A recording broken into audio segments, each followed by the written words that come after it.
It was horrible, I have to say. It was very shocking and devastating for me at that time because I was just a child.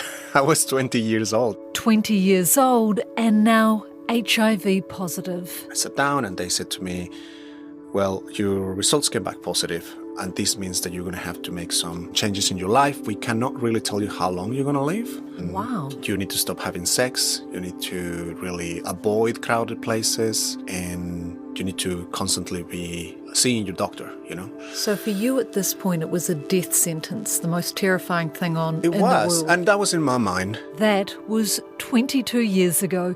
Today, Rodrigo Olin-German is a picture of health, living and thriving in New Zealand. People living with HIV, we work, we live, we love, we travel. We are active members of society. I think the important word you said there is you live. Yeah, exactly.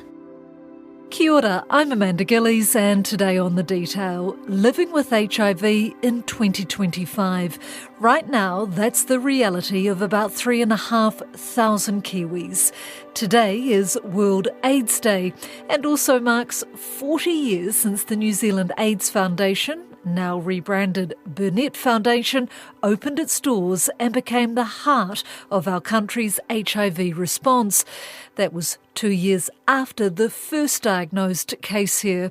We will talk to the Foundation CEO later in the podcast about progress over the past 4 decades. We've made amazing progress over the last 40 years since Burnett Foundation was established.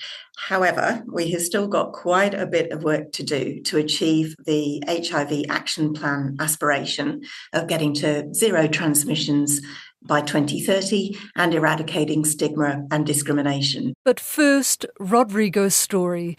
Back in 2003, he was a university student in Mexico. He thought he had a sexually transmitted disease, and his doctor suggested he also test for HIV.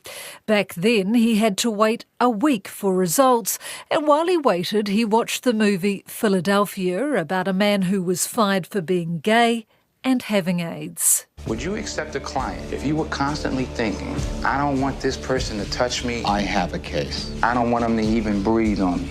You don't want it for personal reasons. Thank you, that's correct, I don't. And it was certainly a reality portrait of what people living with HIV were facing back then, from the physical appearance and the effect of the health of people living with HIV, through skin cancer and lost weight and so many things that are confrontational to people living with HIV. So the day comes when I have to pick up my HIV result. And because it was around lunchtime, it seemed almost like it was a hassle for them to actually see me when I had an appointment, because they said to me, we were going to go in a lunch break, but anyway, let's do it now. He was broken by the HIV news and how it was delivered. They didn't say that it was a death sentence, but also they didn't tell me, there is hope or there is treatment or you need to keep up with a positive attitude, like you're going to manage it, you got this, It was nothing like that. It was pretty much very disheartening, and there was a lack of compassion around delivering the news, He called his best friend in tears, and coincidentally, she told him about a seminar that day on HIV. At the end of the workshop, I approached the person who was facilitating the session, and I told him I was just recently diagnosed. And he was like, oh, okay, how long ago do you know?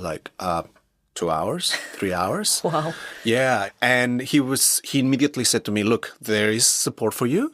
This is not the end of the road for you. He connected me with a non-for-profit organization back in Mexico City. And I went to that organization and I got so much support. The support that I didn't get when I was diagnosed, I got that from them, Nice. Information, factual information, advice, support. And that really is what inspired me to do the work that I do. Rodrigo is now the head of services and outreach at the Burnett Foundation, helping others diagnosed with HIV. Information is power, and we need to give that to people, because that really changed the reality of people living with HIV in this case, but also of people who's at risk of contracting HIV. Over the years, the stigma, what's it like? Has it changed much since 2003 when you got diagnosed to today? How do people react when you tell them you're HIV positive? To be honest, I don't think that the HIV stigma has changed radically. It has diminished. I'm not going to say that we are on the same because less people get evidently less sick. And I think that thanks to the medication, that has changed the reality of people living with HIV, but stigma remains. Why? Is that fear, the unknown, a lack of education? I think it is still the stereotypes of like thinking about people living with HIV like in that movie in Philadelphia, you know? I think it is a stigma attached to how people contract HIV because you don't get it through air. You, especially in New Zealand, most of the cases are through sexual transmission, you know? And sex is still I think is a taboo topic. And people who think about sex and HIV usually make the assumption that it's because you have a lot of sex. And that's no good. Or because you are a sex worker, when actually in New Zealand, that is not the case. You know, sex workers are very on to looking after themselves. Or people also can acquire HIV through sharing needles and injecting drugs. So I guess the stigma derives from that, from how you got it, why you got it, and how you got to the point that you got it. So when I disclose to people, when I share with them that I have HIV, to be honest, it's 50-50 chance. Like it could go really well. People who has told me, oh, okay. Or the only reason, to be honest, when I have to disclose or when I share my HIV status is in the context of a potential relationship. Yes. Or a potential sexual relationship.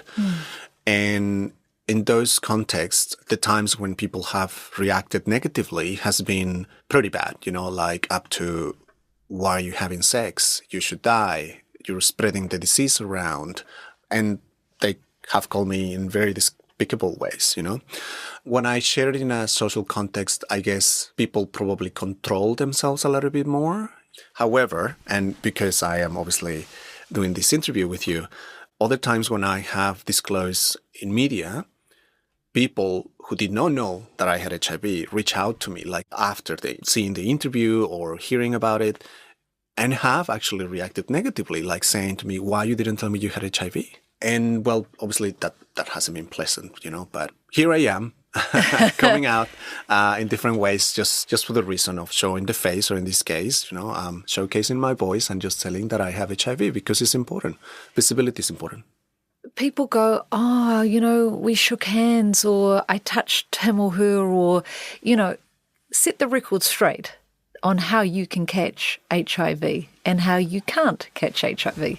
So HIV is only transmitted through sex, specifically through condomless penetrative sex. Sorry for being a little bit explicit. Yes. But a lot of people think that sex is kissing. It's part of sex kissing can be part of sex, but it's not only that, you know. And when we have sex, we caress other people.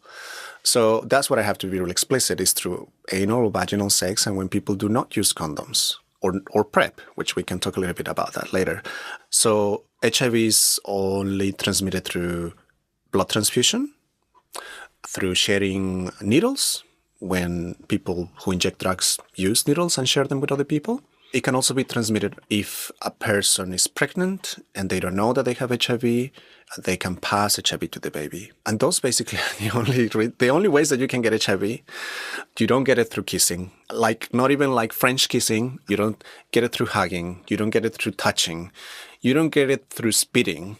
You don't get it through the sweat or the tears. And a lot of people ask us often in the workshops that we provide to the community or to different people, like, but what if like someone who's got HIV is bleeding and I help them and I touch the blood? And we always say the risk is extremely low. You will not get HIV if you touch the blood of someone who's living with HIV, because if your skin is healthy, let's remember that our skin protects us against everything. And HIV is not transmitted if like someone who's living with HIV cooks a meal for you, or if you share a toilet because you're flatting with someone living with HIV, you know. HIV is not going to be transmitted if a child who's living with HIV goes to the same school or childcare service and they are playing with other children. That's not how it's going to be transmitted. Again, you know, it's only through sex. And in New Zealand, I have to say that the main acquisition way is through sex. That's where how most of the cases occur, through that way. Here's a very personal question. Can you still have intimate relationships once you've told your partner? And is it just about practicing safe sex and also using things like PrEP? Really good question. Yes, you can. And not a lot of people know about this. So there are really good medications nowadays for treating HIV.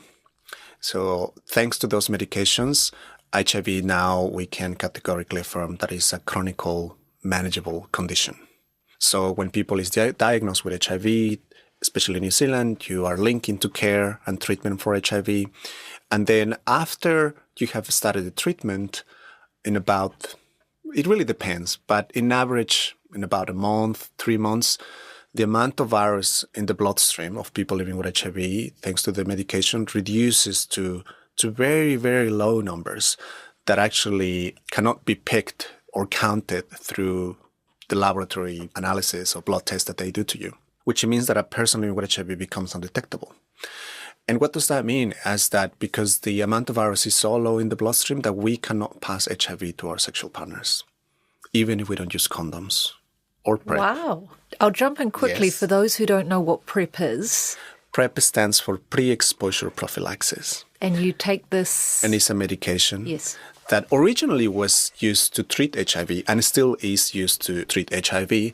But after a lot of research, it was also found that can prevent HIV. So it's a pill, effectively, that people can take if they are at risk of contracting HIV, and is highly effective to prevent HIV, between 98, 99.9%, if taken as prescribed. Yes. We always say to people, you know. So for you, back to your medication, will you be on medication for life? And just how expensive is it? Thanks to the universal access to healthcare in New Zealand, all people living with HIV receive medication under that scheme, you know. So it's effectively free. It's low cost for the person, but we know that through our taxes, the government pay to pharmaceutical companies to secure the drug.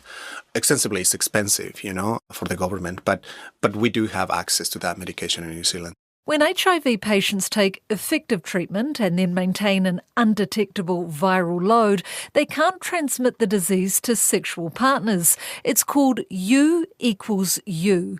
Undetectable equals untransmittable. And that is a scientific fact. And that has been actually just recently endorsed by the World Health Organization at that level. And that is super important, not only because obviously speaks about people living with HIV being undetectable and being on treatment and managing the condition and keeping it healthy for themselves, but I do think that is very powerful in terms of debunking stigma, you know? Because then if we cannot pass it on to our sexual partners, we're not risk to anyone. And people living with HIV, most of us, a very high percentage of us, are on treatment. I mean, I do have to take the treatment for the rest of my life until perhaps a cure is found. But let's remember, there is so many other medical conditions where people have to take treatment for the rest of their life. And I know that we want to have a zero transmission, the goal is, by 2030. An ambitious plan to eliminate HIV transmission within 10 years has just been revealed by the government. Rodrigo, how realistic is that in 2025 to get to that in 5 years' time? Semi-realistic. The epidemiology group at the University of Otago is actually estimating that it will take us a little bit longer. So it probably will be beyond 2030. Why is that? Multiple reasons. One of them is because we need more people on PrEP. And people still often fear seeking an HIV test because they don't want to know that they have HIV, because they still might have the outdated ideas that if they have HIV, they're going to die. So therefore, if people don't actively seek for HIV testing as part of our usual routine health checks, then people will not know that they have HIV and they will not be on treatment. And that stigma also obviously prevents people from seeking actively sexual health checkups, you know. If you don't get tested and or don't take medication, the HIV will eventually develop into AIDS and be fatal. Can cause death, and it causes death. Unfortunately, there are still a very low number, in single digits, there are still people who are actually diagnosed in the late stage of HIV, which is AIDS. Mm-hmm. And people have died because of that last year. How many in New Zealand? It has been below 5, Okay. you know. The whole HIV sector in New Zealand, we find that unacceptable. That in a country like ours, people still dying because they did not access on time to HIV testing because they were not able to obviously know their HIV status and go on treatment and save their lives. So if I stop taking my medication, eventually the virus is going to continue to replicate and it's just going to affect my immune system to the point that any infection will just take my life, effectively. It is a reality. That's what happens. Wow. Rodrigo wants to get better HIV medication in New Zealand, like an injection given every 2 months, which is available in Australia but not here. Here, people take daily pills. For a lot of people, taking the medication every day is a reminder of living with HIV. Yeah. And that injectable solution can be a way to just, for them to cope with living with HIV. Because how many people in New Zealand that we know of are living with HIV today? About 3,500 people. And is that a cross-section of our community, or is there a particular trend at all on who may have it? Most of those people are people who belong to the community of gay and bisexual men and other men who have sex with men, you know. But there are also women living with HIV. I know many women who are living with HIV and they are heterosexual. I know some heterosexual men living with HIV. And even in their case, the stigma was different, you know. Burnett Foundation CEO Liz Gibbs says 95 people were diagnosed with HIV in New Zealand last year, and that number is tracking to be even lower this year. However, there are some really worrying trends that we're seeing. One of them is that of the access to health and health education and also to medication is significantly lower for Māori and Pacifica people. So there's a significant gap in health equity and access to the right medication. The other really worrying trend is that our neighbours in Fiji have had a significant increase in HIV diagnosis. In 2024, there were 1,583 new cases, which was a significant increase from 10 years prior when there were less than 500 cases.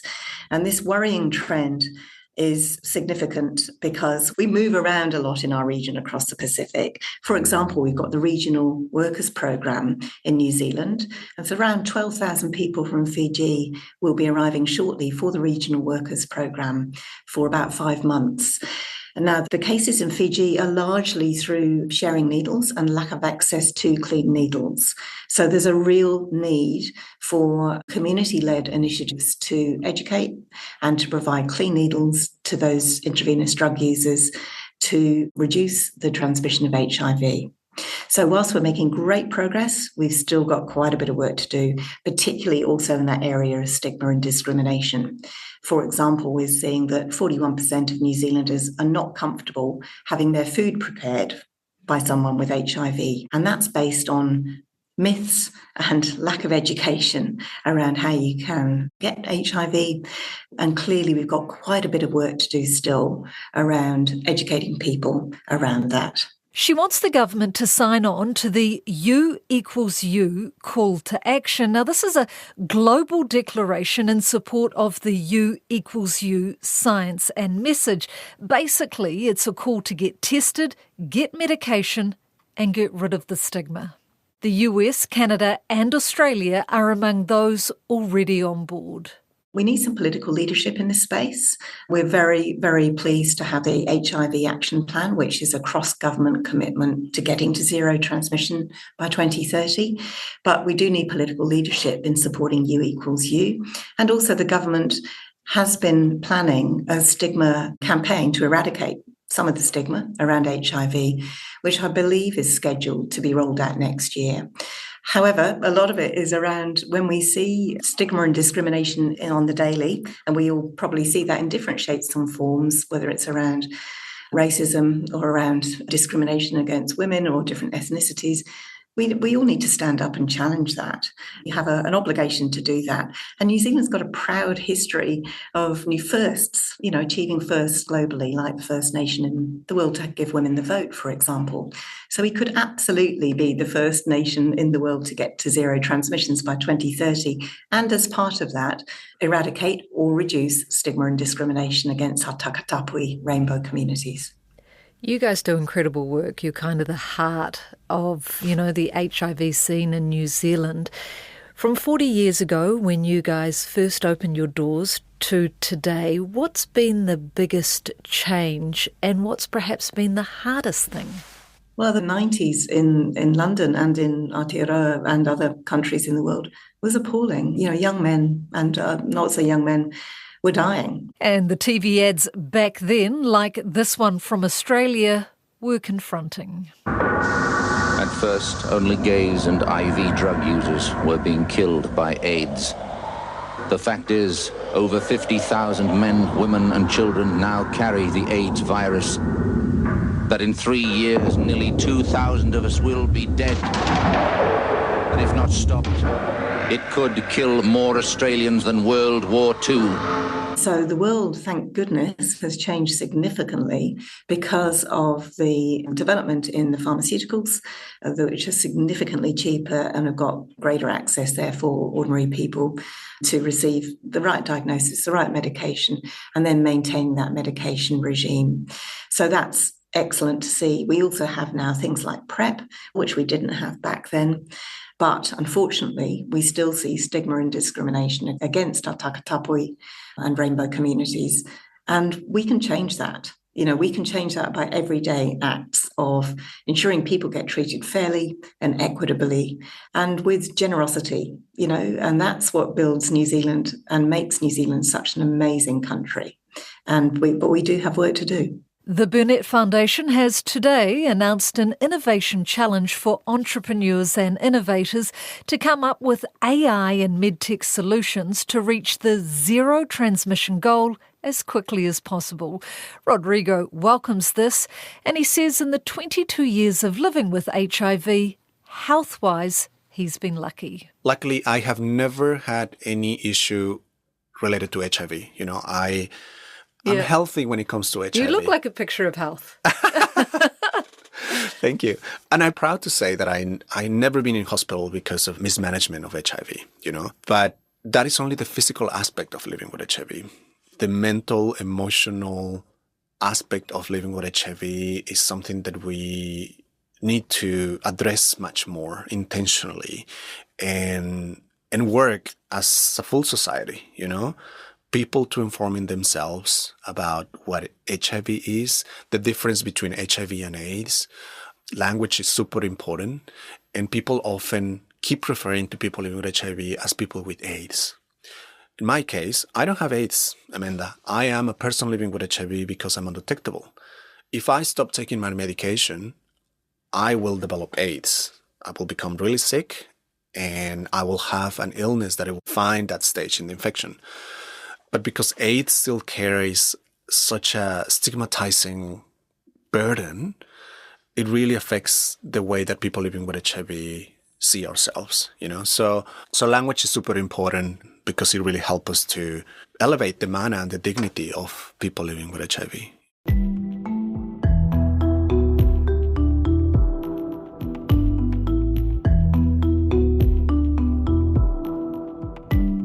That's it for today. The Detail is a newsroom production supported by RNZ and New Zealand On Air. Thank you to Rodrigo Orlin-German and to Liz Gibbs. This episode was produced by Gwen McClure and engineered by William Saunders. I'm Amanda Gillies. Matua.